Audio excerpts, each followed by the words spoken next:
तो सभी मित्रों को नमस्कार। मैं ध्रुवलाल यादव और स्वागत है आप सभी का बीसीटी में। दोस्तों, आज जो है एक बहुत ही विशेष और बेसिक जानकारी आप लोगों के बीच में लेकर आए हैं, तो चैनल पर बने रहिएगा। बहुत से मित्र क्या होता है कि आधे तिहा समझ पाते हैं, उसके बाद वीडियो काट कर चले जाते हैं। दोस्तों, मेरा आज का जो विषय है कि जब सिंगर पहली बार स्टूडियो में गाना गाने आते हैं या सिंगिंग करने के लिए जब भी आप स्टूडियो में आएँ तो किस प्रकार की तैयारी करें। दोस्तों, चीज़ें तो छोटी छोटी हैं, बातें तो छोटी छोटी हैं, बेसिक चीज़ हैं, मतलब बेसिक जानकारी है, लेकिन जब इस पे आप मेहनत करके आते हैं, इन सब बेसिक चीज़ों पर फोकस करके आते हैं, तो आप बड़े इजी और आसान तरीके से अपने काम को करके निकल जाते हैं। अक्सर आपने देखा होगा कि हमारे बहुत से नए सिंगर जब पहली बार स्टूडियो आते हैं तो गारंटी है कि वो नहीं गा पाते हैं। इसलिए नहीं गा पाते हैं कि पहले से जो छोटी छोटी चीज़ें होती हैं उस पर फोकस करके नहीं आते हैं। तो वही जो बेसिक जानकारी है, यानी कि जो छोटी छोटी बातें हैं, इस वीडियो में फोकस करेंगे, तो शुरू से लेकर अंत तक बने रहिए। आइए हम आपको लेकर चलते हैं विषय पर, क्योंकि ज़्यादा समय लेंगे नहीं और स्पष्टता के साथ यानी कि बारीकी से समझाने की कोशिश करेंगे। अगर आप इस पर अमल करते हैं, यानी कि विश्वास करके जिस तरीके से इस वीडियो में बताने की हम कोशिश कर रहे हैं उस पर अगर आप फोकस करोगे तो गारंटी है कुछ ना कुछ तो ज़रूर सुधार होगा। दोस्तों, सबसे ज़रूरी और सबसे बेसिक चीज़ जो है, जिस गाने को आप गाने जा रहे हैं स्टूडियो में, उसको सही ढंग से याद कर लीजिए। यानी कि हर एक शब्द को इतना बढ़िया से याद करिए कि जब आप सिस्टम पे आएँ, यानी कि माइक के सामने जब आएँ, तो आपको ऐसा न लगे कि कहीं हम शब्द भूल गए हैं। दोस्तों, हम काफ़ी दिन से स्टूडियो में जब रिकॉर्डिंग होता है तो बैठते हैं या कभी कभार जब रिकॉर्ड करते हैं, तो मैंने एक चीज़ पकड़ा है कि जिन सिंगरों को बढ़िया से गाना याद होता है वो सुर और ताल को बढ़िया से मैनेज करके गा ले जाते हैं। अक्सर मैंने देखा है कि जिन सिंगरों को गाने याद नहीं होते हैं या शब्द याद नहीं होते हैं, शब्द रटे हुए नहीं होते हैं, तो उनको क्या होता है, कभी वो नज़र जो है अपने कॉपी पर डालते हैं या मोबाइल में पढ़ के गाते हैं या कॉपी में पढ़ के गाते हैं, तो उनका ध्यान जो है जब कॉपी पर जाता है, पढ़ने पे जब जाता है, तो उनका ध्यान स्केल और जो सुर होता है या रिदम से भटक जाता है। यानी कि भाई दिमाग एक विषय पर ही काम कर पाएगा।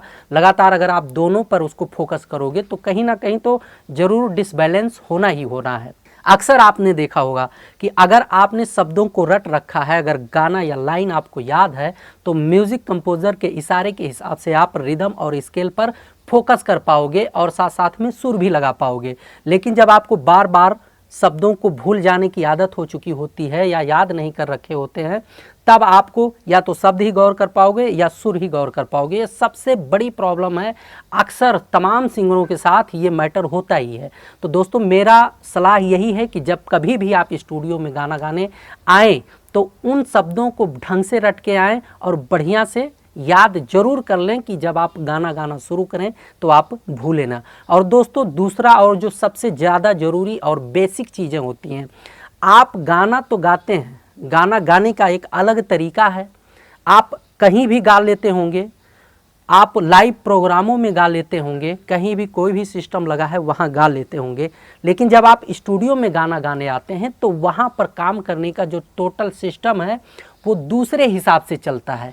आपका ऐसे गा लेना अलग का मैटर है, कहीं भी गा लेना अलग का मैटर है, लेकिन जब स्टूडियो में जब आप गाते हैं तो वहाँ पर आपको एक मीटर सेट दिया जाता है, एक स्केल पर आपके आवाज़ को लेकर चलना होता है, एक रिदम का मीटर होता है, एक टेम्पो दिया जाता है कि इस टेम्पो के आधार पे ही आपको गाना है या इस स्केल में ही आपको गाना है, ये सुर लगाना है, ये ताल पकड़ना है या इतने समय तक, मतलब जो मीटर रेट फिक्स कर देते हैं, जो टेम्पो स्केल वगैरह आपके जो है रिकॉर्डिंग सिस्टम सॉफ्टवेयर में, उसके हिसाब से चलना होता है। तो इसमें क्या होता है, बड़ा सधा तरीके से चलना पड़ता है।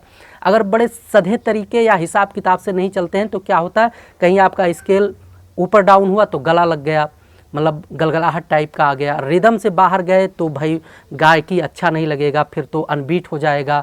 और जब आप जो है सुर नहीं लगा पाए तो उसमें क्या होता है कि अच्छा नहीं लगेगा, मतलब एकदम बेकार सा लगने लगता है। तो इसके लिए सिर्फ एक ही जुगाड़ है, और जुगाड़ नहीं तरीका है, बहुत बेसिक और सही तरीका है। जब भी आप डमी करने आएँ, अक्सर हमारे स्टूडियो में या डी स्टार स्टूडियो में जिन लोगों का बढ़िया न्यू ट्रैक का डमी होता है तो उनको हम रियाज करने के लिए डमी ज़रूर देते हैं। जब आप डमी दें किसी भी स्टूडियो में तो उनको बोल दीजिए कि भैया जब हमारा म्यूज़िक बन जाएगा तो एक बार मुझे रियाज करने के लिए म्यूज़िक के साथ वाला जो डमी होता है वो ज़रूर दीजिएगा। अगर म्यूज़िक के साथ वाला डमी आपको दे देते हैं और आप जो है उस पर बढ़िया से अपने आवाज़ को बैठा कर रियाज कर लेते हैं तो उसके बाद जब स्टूडियो में आप गाना गाने आते हैं तो बड़ा ही इजी और आसान हो जाता है।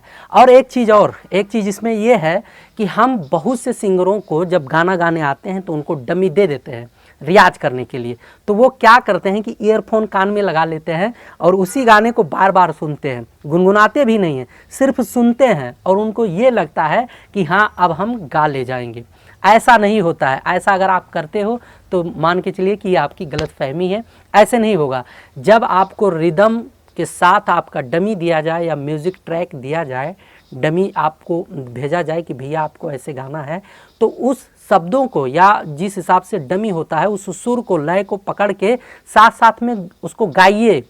अगर नहीं शोर शराबा करने भर का आपके पास जगह है या लोग डिस्टर्ब होंगे तो कहीं खुले में चले जाइए, कहीं अकेले में चले जाइए, लेकिन रिदम के साथ ज़रूर गाइए, खुल के गाइए। जब तक पकड़ में ना आए तब तक आप उसको रियाज करते रहिए, उसके बाद ही गाना गाने आए। अक्सर होता है, मैंने बहुत से सिंगरों को दे देता हूं कि भाई आप जो है अब रियाज करके आइए, तो क्या करते हैं कि वो ईयरफोन में सुनते रहते हैं और सुनने के बाद आ जाते हैं, कहते हैं हाँ भैया हम पकड़ लिए, लेकिन जब वो सिस्टम पर आते हैं और गाने का प्रयास करने लगते हैं तो वो झलक के आ जाता है, समझ में आ जाता है कि भैया आपने इस ट्रैक के हिसाब से रियाज नहीं किया है, इसीलिए इतना प्रॉब्लम होता है।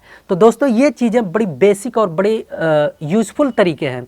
अगर इस पे आप फोकस करते हो तो गारंटी है कि आपके गायकी में सुधार होगा और जो कमी होता है, जो कमियां होंगी वो दूर हो जाएंगी। और ये सब करने के बाद दोस्तों जब आप स्टूडियो में आते हो तो अक्सर आपने देखा होगा जब नए लड़के नए स्टूडियो में जाते हैं तो उनके लिए सब कुछ नया अलग तरीका होता है और कुछ चीज़ें होती हैं जो बेसिक होती हैं, जो सिंगर वहाँ पे होते हैं या जो म्यूज़िक डायरेक्टर होते हैं, जो रिकॉर्डिस्ट होते हैं, उनको सब कुछ पता होता है। तो कुछ चीज़ें एक्सप्लेन करते हैं सामने वाले को तो बहुत से सिंगर उसको हल्के में ले लेते हैं, या जो वो सोच के रखते हैं या अनुभव किए रहते हैं मतलब सिस्टम से अलग, तो उस चीज़ को थोपने की कोशिश करने लगते हैं स्टूडियो में।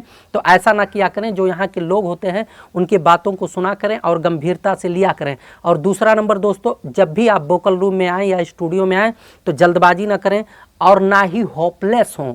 जब आपको लगे कि आपका गायकी गड़बड़ा रहा है तो आप थोड़ा रिलैक्स हो जाइए और म्यूज़िक को सुनने की कोशिश करें, डमी को पकड़ने की कोशिश करें, रिदम और टेम्पो को पकड़ने की कोशिश करें, सब सही हो जाएगा। ऐसा नहीं हो सकता कि आप कर नहीं सकते, आप गारंटी है कर सकते हैं, लेकिन उसके लिए सिर्फ अपने आप में स्थिरता लाना बहुत ज़्यादा ज़रूरी होता है। अपने आप में इतना आत्मबल पैदा करने की ज़रूरत होती है कि आपको एहसास होने लगे कि हम कर ले जाएंगे। और स्टूडियो में आके गाना कोई बड़ी बात नहीं है, सिर्फ कुछ चीज़ों का आदत डालना आप लोगों को बहुत ज़्यादा ज़रूरी होता है।